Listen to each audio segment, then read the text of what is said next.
अस्सलाम वालेकुम व्यूअर्स, आप देख रहे हैं यूट्यूब चैनल रज़िया का किचन। और आज मैं आपको बनाना सिखाऊंगी जी नरम मुलायम मज़ेदार किस्म का नान, वो भी घर के आम नॉर्मल तवे पर। झटपट में ये नान बन के तैयार हो जाते हैं। तो व्यूअर्स, मैंने आपके साथ कीमे वाला नान, रोगनी नान, खमीरी रोटी बनाने की जो रेसिपी शेयर की थी, उनका प्रोसेस थोड़ा सा लॉन्ग था कि आपको पहले आटा गूंद के रखना पड़ता था, उसे रेस्ट देनी पड़ती थी। लेकिन आज की जो ये रेसिपी है, इसमें आपको आटे को रेस्ट देने की बिल्कुल भी ज़रूरत नहीं है। बग़ैर ख़मीर ऐड किए, बग़ैर ईस्ट ऐड किए, झटपट से हम ये नान बना के तैयार कर लेंगे। और हार्डली सिर्फ़ और सिर्फ 20 मिनट लगे थे मुझे, और ये ढेर सारे नान बन के तैयार हो गए थे। तो रेसिपी को आपने एंड तक वॉच करना है। छोटी छोटी टिप्स हैं जिन्हें आप फॉलो करेंगे तो सिर्फ 15 से 20 मिनट में आप ढेर सारे नान बना के तैयार कर लेंगे। तो चलिए जी, नान बनाने स्टार्ट करते हैं। सबसे पहले मैंने यहाँ पे लिया है 4 कप मैदा, और मैदे को आपने छान कर लेना है। अगर पहले से छान के रखा हो, फिर भी जब आपने नान बनाने हैं तो उस टाइम पे आपने ज़रूर से इसको छान लेना है। इस तरह मैदे के अंदर एयर आ जाती है तो बहुत ही फ्लफ़ी और सॉफ्ट किस्म के नान बन के तैयार होते हैं। तो यहाँ पे मैंने 4 कप मैदे को छान लिया था। अब आप चाहें तो इसमें मैदा भी इस्तेमाल कर सकते हैं। 2 कप मैदा या 2 कप गेहूं का आटा भी इस्तेमाल कर सकते हैं। मैंने सिर्फ मैदा इस्तेमाल किया है 4 कप, और इसको यहाँ पे देखिए जी, छान के मैंने एक परात में डाल दिया है। अब मैं इसके अंदर डालूँगी पिसी हुई चीनी 2 टीस्पून, नमक डाल दूँगी 1 टीस्पून, बेकिंग पाउडर डाल दूँगी 1 टीस्पून। ये देख लें, यहाँ पे मैं बेकिंग पाउडर यूज़ कर रही हूँ, और आपने 1 टीस्पून इसमें बेकिंग पाउडर डाल देना है। अब मैं इसके अंदर डाल दूँगी बेकिंग सोडा, जिसे कि मीठा सोडा भी कहते हैं, हाफ़ टी स्पून। अच्छी तरह से इन तमाम ड्राई इंग्रेडिएंट्स को मिक्स कर लेंगे। तो यहाँ पे अच्छी तरह से इन तमाम चीज़ों की मिक्सिंग हो गई थी। अब हम इसके अंदर डाल देंगे जी 1 कप दही, जो कि आपने बिल्कुल नॉर्मल रूम टेम्परेचर वाला दही इस्तेमाल करना है। फ्रिज का रखा हुआ ठंडा दही नहीं डालना। अगर फ्रिज का दही हो तो आपने उसे 2-3 घंटे पहले निकाल के बाहर रख देना है, ताकि वह नॉर्मल टेम्परेचर पे आ जाए। फिर आपने उसको ऐड करना है इस मैदे के अंदर। तो यहाँ पे मैंने 1 कप दही नॉर्मल टेम्परेचर वाला इसमें ऐड कर दिया है। दही को आपने अच्छी तरह से पहले फेंट लेना है, उसके बाद 1 कप मैयर करके इसमें डाल के अच्छे से मिक्स कर लेना है। अब हम इस आटे को गूंद लेंगे बिल्कुल नॉर्मल पानी के साथ, और थोड़ा थोड़ा करके आपने पानी ऐड करना है। बिल्कुल नॉर्मल टेम्परेचर वाला ये पानी था। थोड़ा थोड़ा करके आपने पानी को ऐड करना है, एकदम से बहुत ज़्यादा पानी ऐड नहीं करना, क्योंकि हमने इसके अंदर 1 कप दही भी ऐड किया है। तो इसलिए बहुत ना तो नरम आपने डो तैयार करनी है, ना बहुत सख्त डो तैयार करनी है। बिल्कुल ऐसे जैसे रोटी पकाने के लिए आटे को गूंदते हैं, मीडियम सॉफ्ट किस्म का डो की शक्ल में आपने इस आटे को इकट्ठा कर लेना है। तो यहाँ पे देखिए जी, मैंने थोड़ा थोड़ा पानी डाल के इस आटे को सारा इकट्ठा कर लिया था, और तकरीबन मेरा 1 कप से थोड़ा सा कम पानी इस्तेमाल हुआ था।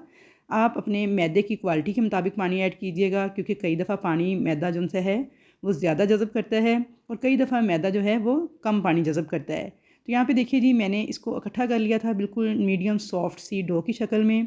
अब मैं इसके ऊपर डाल दूँगी 1 टेबल स्पून भर के कुकिंग ऑयल। अब बगैर पानी लगाए आपने इसी ऑयल के साथ इस आटे को गूंथते जाना है, अच्छी तरह से बंच लगाते हुए, यहाँ तक कि ये सारे का सारा जो ऑयल हमने डाला है ना इसके ऊपर 1 टेबल स्पून, ये जज़ब हो जाए इस मैदे के अंदर। तो बस मुलायम होने तक मैदे को आप गूंद लेंगे 4 से 5 मिनट। तो यहाँ पे देखिए जी, मैंने ऑयल थोड़ा थोड़ा हाथों को लगाया है, और इस मैदे को मैंने गूंद लिया था। तो बस जी, ये प्रोसीजर था नान बनाने के लिए आटे को गूंदने का। तो अब यहाँ पे आटा हमारा बिल्कुल रेडी है नान बनाने के लिए। इसको कोई आपको रेस्ट वगैरह देने की ज़रूरत नहीं है। मैंने तकरीबन 2 से 3 मिनट के फ़ौरन बाद ही इसके पेड़े बना लिए थे, बिल्कुल ऐसे जैसे आप रोटी पकाने के लिए पेड़े बनाते हैं ना, सेम उसी स्टाइल में आपने इस आटे के पेड़े बना लेने हैं। थोड़ा थोड़ा खुश्क मैदा आपने हाथों को लगाना है, और बिल्कुल जैसे हम खुश्क आटा लगा के रोटी के पेड़े तैयार करते हैं ना, तो सेम इसी तरह आपने खुश्क मैदा लगा के इस आटे के पेड़े तैयार कर लेने हैं। तो यहाँ पे देखिए, मैंने कुछ पेड़े जो से हैं वो नॉर्मल साइज़ के तैयार किए हैं, और कुछ जो से हम छोटे साइज़ के तैयार किए हैं।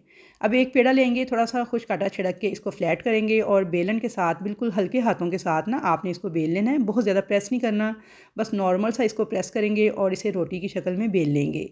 रोटी से थोड़ा साइज़ इसका छोटा ही रखेंगे, क्योंकि हम नान तैयार कर रहे हैं, रोटी नहीं। दूसरी तरफ मैंने तवा जो है गर्म होने के लिए रख दिया था। तवा बहुत अच्छी तरह से गर्म हो गया था, तो उसके ऊपर मैंने एक जो नान है उसे इस तरह से डाल दिया था। फ्लेम को अब मीडियम कर देंगे और इसे पकने देंगे। तो देखिए, इसके ऊपर बबल्स बनना स्टार्ट हो गए हैं। अब इसकी साइड को चेंज कर देंगे, और इसे उलट पुलट करते हुए आपने दोनों साइडों से पका लेना है। तो यहाँ पे देखिए जी, बहुत ही फ्लफ़ी और सॉफ्ट किस्म के नान हमारे जो हैं फूल के बनना स्टार्ट हो चुके हैं। थोड़ा सा आपने इसके ऊपर लगा देना है बटर, या फिर कुकिंग ऑयल, या देसी घी, जो आपको पसंद हो या जो भी आपके पास हो। इस तरह से लगा के थोड़ा सा हरा धनिया लगा के आपने इसको पका लेना है। तो यहाँ पे देखिए जी, सिर्फ 3 से 4 मिनट लगते हैं, और बेहतरीन किस्म के नान जो है ना हमारे इस तरह से बनते जाते हैं। अब अगर छोटे साइज़ के हों तो आप एक वक्त में 2 से 3 नान भी इस तरह से डाल सकते हैं। तो यहाँ पे देखिए, जो मैंने छोटे साइज़ के पेड़े बनाए थे उनको मैंने दोनों को इकट्ठे से डाल दिया था। एक साइड से पक गए थे तो साइड को चेंज कर दिया था। फिर उसके ऊपर थोड़ा सा घी और हरा धनिया लगा के उल्ट पुल्ट करते हुए इनको भी पका लिया था। तो यहाँ पे देखिए जी, बेहतरीन फुले फुले नरम मुलायम फ्लफ़ी किस्म के हमारे छोटू नान बन के तैयार हैं और बड़े भी तैयार हैं। अब मैं आपको दिखा दूँ तो ये बहुत ही फुले फुले से सॉफ्ट और फ्लफ़ी बन के तैयार हुए थे। तो यहाँ पे आप देख सकते हैं, नान पीछे से देख लें, आगे से देख लें, और ये देखिए कितना सॉफ्ट है, बिल्कुल नरम मुलायम, मुंह में घुल जाने वाला नान बन के तैयार हुआ था और टेस्ट में बहुत मज़ेदार था।